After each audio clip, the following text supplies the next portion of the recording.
ಕಷ್ಟಪಟ್ಟು ಓದ್ತೀರಾ ನೀವೆಲ್ಲ, ಮತ್ತೆ ಮತ್ತೆ ಓದ್ತೀರಾ. ಆದರೆ 2 ಡೇಸ್ ಬಿಟ್ಟು ಕೇಳಿದ್ರೆ ಯಾವುದು ನೆನಪಿರೋದಿಲ್ಲ. ಇನ್ನು ಎಕ್ಸಾಮ್ ಹಾಲಲ್ಲಂತೂ ಕೇಳೋಕ್ಕೆ ಹೋಗಬೇಡಿ, ಎಲ್ಲ ಅರ್ಧಂಬರ್ಧ ಬರೆದ್ಬಿಟ್ಟು ಎದ್ದು ಬರ್ತೀರಾ, ಹೌದಲ್ವಾ? ಲಾಸ್ಟ್ ಇಯರ್ ನೋಡಿದ ಮೂವಿ ಬಗ್ಗೆ ಕೇಳಿದ್ರೆ ಪಿನ್ ಟು ಪಿನ್ ಎಕ್ಸ್ಪ್ಲೈನ್ ಮಾಡ್ತೀರಾ. ರೀಲ್ಸ್ಗಳು ನೋಡ್ತಾ ಇರ್ತೀರಲ್ಲ ಫ್ರೀ ಟೈಮಲ್ಲಿ, ಅದು ನಿನ್ನೆ ಮೊನ್ನೆ ನೋಡಿದ ರೀಲ್ಸ್ ಸಾಂಗು ಡೈಲಾಗ್ ಎಲ್ಲ ಚೆನ್ನಾಗಿ ಹೇಳ್ತೀರಾ, ಭಯಾಟ್ ಆಗಿಬಿಟ್ಟಿರುತ್ತೆ, ಹೌದಲ್ವಾ? ಬಟ್ ಓದೋ ವಿಷಯದಲ್ಲಿ ನಿಮಗೆ ಇಷ್ಟು ಇನ್ವಾಲ್ವ್ಮೆಂಟ್ ಇರೋದಿಲ್ಲ, ಅಷ್ಟು ನೆನಪು ಕೂಡ ಇರೋದಿಲ್ಲ ಅಲ್ವಾ? ಸೊ ಇದಕ್ಕೆ ಏನು ಮಾಡಬೇಕು ಅಂತಂದರೆ, ಕೆಲವೊಂದ್ಸಲ ನಿಮಗೆ ನೀವೇ ಬೈಕೋತೀರಾ, ನನ್ನ ತಲೆ ಏನಾದರೂ ಸರಿ ಇಲ್ವಾ, ಕೆಟ್ಟೋಗಿದೆಯಾ ಅಂತ, ಹೌದಲ್ವಾ?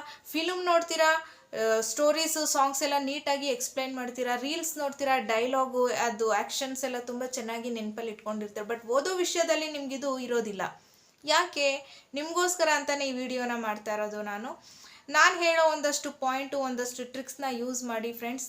ಖಂಡಿತವಾಗ್ಲೂ ನೀವು ಓದಿದ್ದೆಲ್ಲ 100% ನೆನಪಿರುತ್ತೆ, ಓಕೆನಾ? ಇದು ನಾನು ಸುಮ್ಮನೆ ಮಾಡ್ತಾ ಇರೋದಲ್ಲ, ನಾನು ನನ್ನ ಮಕ್ಕಳಿಗೆ ಎಕ್ಸ್ಪೆರಿಮೆಂಟ್ ಮಾಡಿ ಅದರಲ್ಲಿ ನನ್ನ ಸಕ್ಸಸ್ ಕಂಡ ಮೇಲೇ ಈ ಒಂದು ವಿಡಿಯೋ ನಿಮಗೂ ಹೆಲ್ಪ್ಫುಲ್ ಆಗಲಿ ಅಂತ ಹೇಳಿ ಮಾಡ್ತಾ ಇರೋದು. ನೀವು ಓದಿದ್ದೆಲ್ಲ 100% ನೆನಪಿರಬೇಕು, ಮತ್ತು ಯಾವ ಟೆಕ್ನಿಕ್ ಯೂಸ್ ಮಾಡಿ ಓದಬೇಕು, ಯಾವ ಒಂದು ಮೆಥಡಾಲಜಿ ಯೂಸ್ ಮಾಡಿ ಓದಬೇಕು ಅನ್ನೋದನ್ನು ಒಂದು ಶಾರ್ಟಾಗಿ ಒಂದು ವಿಡಿಯೋ ಮಾಡಿ ಆ ಮೂಲಕ ನಿಮಗೆ ತಿಳಿಸ್ಕೊಡೋದಕ್ಕೆ ಟ್ರೈ ಮಾಡಿದ್ದೀನಿ. ಹೋಪ್ ಎಲ್ರಿಗೂ ಈ ವಿಡಿಯೋ ಇಷ್ಟ ಆಗುತ್ತೆ ಅಂತ ಅನ್ಕೋತೀನಿ. ಎಸ್ಪೆಷಲಿ ಸ್ಟೂಡೆಂಟ್ಸ್ ಈ ವಿಡಿಯೋನ ಮಿಸ್ ಮಾಡದೆ ನೋಡಬೇಕು. ಈ ವಿಡಿಯೋ ಇಂಥದ್ದೇ ಪರ್ಟಿಕ್ಯುಲರ್ ಏಜ್ ಸ್ಟೂಡೆಂಟ್ಸ್ಗೆ ಅಂತ ಏನಿಲ್ಲ, ಬಿಗಿನರ್ಸ್ ಮೀನ್ಸ್ ಫಸ್ಟ್ ಸ್ಟ್ಯಾಂಡರ್ಡಿಂದ ಟಿಲ್ ಡಿಗ್ರಿವರೆಗೂ ಈ ಒಂದು ಟೆಕ್ನಿಕ್ನ ಅಪ್ಲೈ ಮಾಡಿ. ಯಾರೆಲ್ಲ ಸ್ಟೂಡೆಂಟ್ಸ್ ನೋಡ್ತಾ ಇದ್ದೀರಾ ಅವರು ಸ್ಕಿಪ್ ಮಾಡ್ದೇ ಫುಲ್ ವಿಡಿಯೋನ ನೋಡಬೇಕು.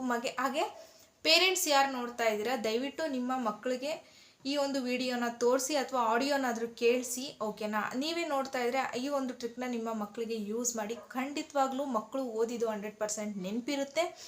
ಇದು ನನ್ನ ಪರ್ಸ್ನಲ್ ಎಕ್ಸ್ಪೀರಿಯನ್ಸ್ ಅಂತಲೇ ಹೇಳ್ಬೋದು. ಫಸ್ಟು ನಾನು ಇದ್ರ ಬಗ್ಗೆ ರಿಸರ್ಚ್ ಮಾಡಿ ನನ್ನ ಮಕ್ಕಳಿಗೆ ಎಕ್ಸ್ಪೆರಿಮೆಂಟ್ ಮಾಡಿದೆ.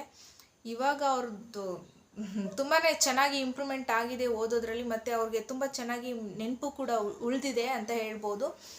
ಅದಕ್ಕೋಸ್ಕರ ಈ ಒಂದು ವಿಡಿಯೋನ ಮಾಡ್ತಾ ಇದ್ದೀನಿ. ಮಿಸ್ ಮಾಡಬೇಡಿ, ವಿಡಿಯೋನ ಸ್ಕಿಪ್ ಮಾಡಬೇಡಿ ಅಂತ ಹೇಳ್ತಾ ಫುಲ್ ವಾಚ್ ಮಾಡಿ ಅಂತ ಹೇಳ್ತಾ ಇದ್ದೀನಿ. ಬನ್ನಿ ಆಗಿದ್ರೆ ಶುರು ಮಾಡೋಣ. ಸೊ ನಮ್ಮ ಫಸ್ಟ್ ಪಾಯಿಂಟ್ ಬಂದು ಸೆನ್ಸರಿ ಆರ್ಗನ್ಸ್. ಯೂಶ್ವಲಿ ನಾವೆಲ್ಲಾದರೂ ಟ್ರಿಪ್ ಟೂರ್ ಅಂತ ಫ್ಯಾಮಿಲಿ ಅಥವಾ ಫ್ರೆಂಡ್ಸ್ ಜೊತೆ ಹೊರಗಡೆ ಹೋದಾಗ ಅಲ್ಲಿಂದ ವಾಪಸ್ ಬಂದಮೇಲೆ ನಾವು ಯಾವತ್ತಾದರೂ ಮರಿತೀವ, ಎಲ್ಲೆಲ್ಲಿ ಹೋಗಿದ್ವಿ, ಏನೇನು ನೋಡಿದ್ವಿ, ಸೆಲ್ಫಿ ಎಲ್ಲಿ ತೊಗೊಂಡ್ವು, ಫೋಟೋಶೂಟ್ ಎಲ್ಲಿ ಮಾಡಿಸಿದ್ವು, ಯಾರಾದರೂ ಮರಿತೀವ? ಒಂದು ವರ್ಷ ಬಿಟ್ಟು ಕೇಳಿದ್ರು ಪಿನ್ ಟು ಪಿನ್ ಹೇಳ್ತೀವಿ. ಯಾಕಂದರೆ ನಾವು ಅದನ್ನು ಕಣ್ಣಿಂದ, ಕಿವಿಯಿಂದ ಪ್ರತಿಯೊಂದು ನಮ್ಮ ಸೆನ್ಸರಿ ಆರ್ಗನ್ಸ್ನ ಯೂಸ್ ಮಾಡಿ ಫೀಲ್ ಮಾಡಿ ಅದನ್ನು ಎಂಜಾಯ್ ಮಾಡಿರ್ತೀವಿ. ಸೊ 1 ವರ್ಷ ಅಲ್ಲ 2 ವರ್ಷ ಬಿಟ್ಟು ಕೇಳಿದ್ರು ಅದು ನಮಗೆ ಮೆಮೊರಿಯಾಗಿ ಉಳ್ಕೊಂಡಿರುತ್ತೆ. ಹಾಗಿದ್ರೆ ಇದೇ ಟೆಕ್ನಿಕ್ನ ನಾವು ಓದೋದ್ರಲ್ಲಿ ಯೂಸ್ ಮಾಡ್ಬೋದಾ? ಹೌದು, ಖಂಡಿತವಾಗ್ಲೂ ಮಾಡ್ಬೋದು. ಹೇಗೆ ಅಂತ ನೋಡೋಣ ಬನ್ನಿ. ಮೊದಲು ಯಾವುದೇ ಚಾಪ್ಟರ್ ಅಥವಾ ಟಾಪಿಕ್ ಬಗ್ಗೆ ಪಾಠ ಕೇಳಬೇಕು. ಅದು ನಿಮ್ಮ ಶಿಕ್ಷಕರಿಂದನೇ ಇರಲಿ ಅಥವಾ ಯೂಟ್ಯೂಬ್ನಿಂದನೇ ಇರಲಿ, ಮೊದಲು ನೀಟಾಗಿ ಕೇಳಬೇಕು.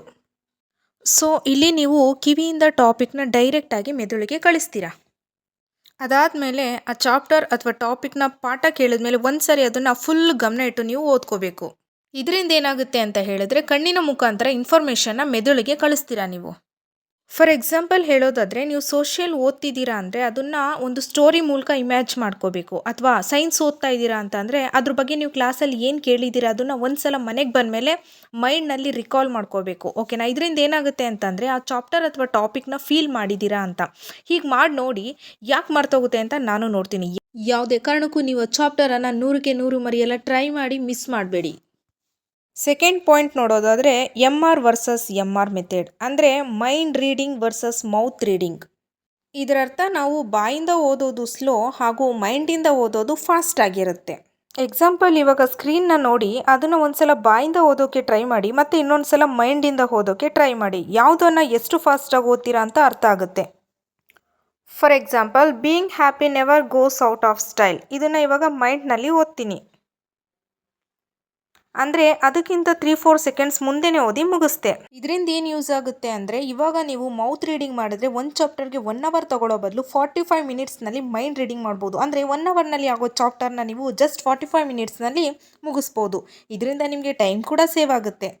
ಆ ಟೈಮ್ನ ನೀವು ಹೆಚ್ಚು ರಿವಿಷನ್ಗೆ ಬಳಸ್ಕೋಬೋದು. ಬರೀ ಓದ್ತಾ ಇದ್ರೆ ಯೂಸ್ ಆಗೋಲ್ಲ, ರಿವಿಷನ್ ಕೂಡ ಮಾಡಬೇಕಲ್ವಾ? 1 ಅವರ್ನಲ್ಲಿ 45 minutes reading, 15 minutes revision. Third point ನೋಡೋದಾದರೆ ಇದು ಮೋಸ್ಟ್ ಇಂಪಾರ್ಟೆಂಟ್ ಪಾಯಿಂಟ್ ಅಂತಲೇ ಹೇಳ್ಬೋದು. ಯಾವುದದು ಅಂತ ಹೇಳಿದ್ರೆ ಸೆಲ್ಫ್ ಚಾಲೆಂಜ್. ಇದ್ರ ಬಗ್ಗೆ ಹೇಳೋದಕ್ಕೂ ಮುಂಚೆ ನಾನು ನಿಮ್ಗೊಂದು ಎಕ್ಸಾಂಪಲ್ ಕೊಡ್ತೀನಿ. ಓದ್ತೀರಾ, ಬರೀತೀರಾ, ಆದರೆ ಎಕ್ಸಾಮ್ನಲ್ಲಿ ರ್ಯಾಂಕ್ ಮಾತ್ರ ಬರಲ್ಲ. ಮತ್ತೆ ಅದೇ ಹಳೆಯ ಕತೆ, ನಾನು ಓದಿದ್ದೆ ಮಾರ್ಕ್ಸ್ ಬರಲಿಲ್ಲ ಅಂತ ಅದೇ ಸ್ಟೋರಿನ ರಿಪೀಟ್ ಮಾಡ್ತೀರಾ. ಸೊ ಅದಕ್ಕೆ ನೀವೇನು ಮಾಡಬೇಕು ಅಂದರೆ ಓದೋಕ್ಕೆ ಶುರು ಮಾಡೋಕ್ಕೂ ಮುಂಚೆ ಒಂದು ಚಾಲೆಂಜ್ ಮಾಡಿಕೊಂಡು ಕೂತ್ಕೋಬೇಕು. ಏನಂತ, ಇವತ್ತು ನಾನು ಒಂದು ಚಾಪ್ಟರ್ನ 2 ಗಂಟೆಲಿ ಮುಗಿಸ್ತೀನಿ ಅಂತ. ಇದರಿಂದ ನಿಮಗೆ ಕಾನ್ಫಿಡೆನ್ಸ್ ಲೆವೆಲ್ ಆಟೋಮೆಟಿಕಲಿ ಬರುತ್ತೆ. ಟ್ರೈ ಮಾಡಿ ಬೇಕಿದ್ರೆ. ಯಾಕೆ ಅಂದರೆ ನಾನು ಕೂಡ ಸ್ಟೂಡೆಂಟ್ ಆಗಿನೇ ಅಲ್ವಾ ಬಂದಿದ್ದು.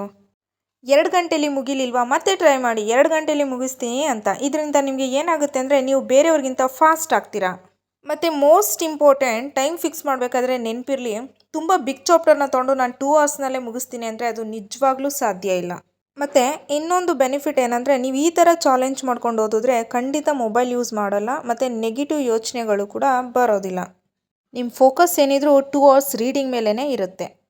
ಸೆಲ್ಫ್ ಚಾಲೆಂಜ್ ಆಗಿ ಮೈಂಡ್ ರೀಡಿಂಗ್ ಎರಡನ್ನೂ ಪ್ರಾಕ್ಟೀಸ್ ಮಾಡಿ ಮತ್ತು ರಿವಿಷನ್ ಕೂಡ ಮಾಡಿ. ಖಂಡಿತ ನಿಮ್ಮ ರಿಸಲ್ಟ್ 100% ಇದ್ದೇ ಇರುತ್ತೆ. ಕೊನೆಯ ಟ್ರಿಕ್ ಏನಂದರೆ ಬುಲೆಟ್ ಪಾಯಿಂಟ್. ಈ ಟ್ರಿಕ್ನ ಯೂಸ್ ಮಾಡಿ ನಿಜವಾಗ್ಲೂ ಓದಿದ್ದೆ ಆದರೆ ಓದಿದ್ದು ಮರೆಯೋಕ್ಕೆ ಚಾನ್ಸೇ ಇಲ್ಲ. ಮುಖ್ಯವಾಗಿ ನೋಡೋದಾದರೆ ನಾವು ನೋಟ್ಸ್ನ ಮೇಂಟೈನ್ ಮಾಡಿ ಓದ್ತೀವಲ್ವ, ಆ ನೋಟ್ಸ್ ನೋಡಿದ್ರೇ 90% ಸ್ಟೂಡೆಂಟ್ಸ್ಗಳಿಗೆ ನಿದ್ರೆ ಬಂದ್ಬಿಡುತ್ತೆ. ಇದಕ್ಕೆ ನನ್ನೊಂದು ಸೊಲ್ಯೂಷನ್ ಏನಂದರೆ, ಪ್ರತಿಯೊಂದು ಚಾಪ್ಟರ್ಗೂ ಒಂದೊಂದು ಬುಲೆಟ್ ಪಾಯಿಂಟ್ಸ್ ಅಂತ ಮಾಡ್ಕೊಳ್ಳಿ ಫ್ರೆಂಡ್ಸ್. ಈ ಟ್ರಿಕ್ ಎಷ್ಟು ಈಸಿ ಇದೆ ಅಂತಂದರೆ, ಸ್ಕೂಲ್ನಲ್ಲಿ ಚಾಪ್ಟರ್ ಶುರು ಮಾಡೋದಕ್ಕೂ ಮುಂಚೆ ಯೂಟ್ಯೂಬ್ನಲ್ಲಿ ಒಂದ್ಸಲ ರಿಸರ್ಚ್ ಮಾಡಿ, ಆಮೇಲೆ ಕ್ಲಾಸ್ನಲ್ಲಿ ನೀಟಾಗಿ ಗಮನ ಇಟ್ಟು ಪಾಠ ಕೇಳಿ, ಓಕೆನಾ. ಅದಾದಮೇಲೆ ಟೀಚರ್ ನೋಟ್ಸ್ ಬರೆಸ್ತಾರೆ, ನೋಟ್ಸ್ನ ನೀಟಾಗಿ ಬರ್ಕೊಳ್ಳೋದನ್ನು ಕಲೀರಿ, ಓಕೆನಾ.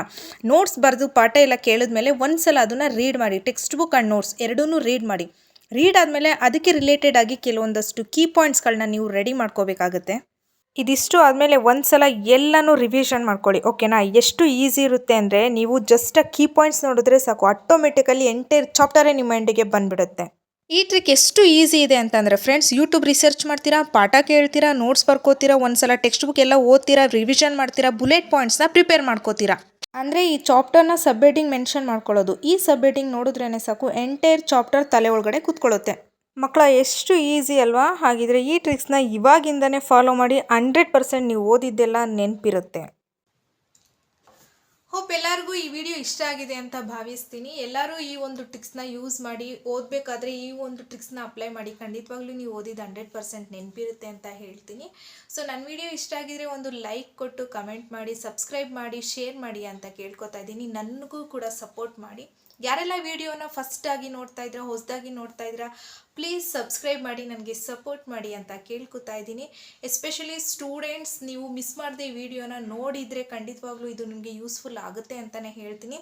ಸೊ ಕಮೆಂಟ್ ಮಾಡೋಕ್ಕೂ ಮುಂಚೆ ಈ ಟ್ರಿಕ್ಸ್ನ ಯೂಸ್ ಮಾಡಿ. ಸ್ಟೂಡೆಂಟ್ಸ್ ಕೇಳ್ತಾ ಇರೋದು, ಈ ಒಂದು ಕಮೆಂಟ್ ಮಾಡೋದಕ್ಕೂ ಮುಂಚೆ ನೀವು ಈ ಟ್ರಿಕ್ಸ್ನ ಯೂಸ್ ಮಾಡಿ, ಅದರಲ್ಲಿ ನೀವು ಸಕ್ಸಸ್ ಕಂಡ್ರೆ ಕಮೆಂಟ್ ಮಾಡಿ ಅಂತ ಹೇಳ್ತಾ ಈ ವಿಡಿಯೋನ ಇಲ್ಲಿಗೆ ಮುಗಿಸ್ತಾ ಇದ್ದೀನಿ. ಮತ್ತು ನಾನು ನಿಮಗೆ ನೆಕ್ಸ್ಟ್ ವಿಡಿಯೋದಲ್ಲಿ ಸಿಗ್ತೀನಿ.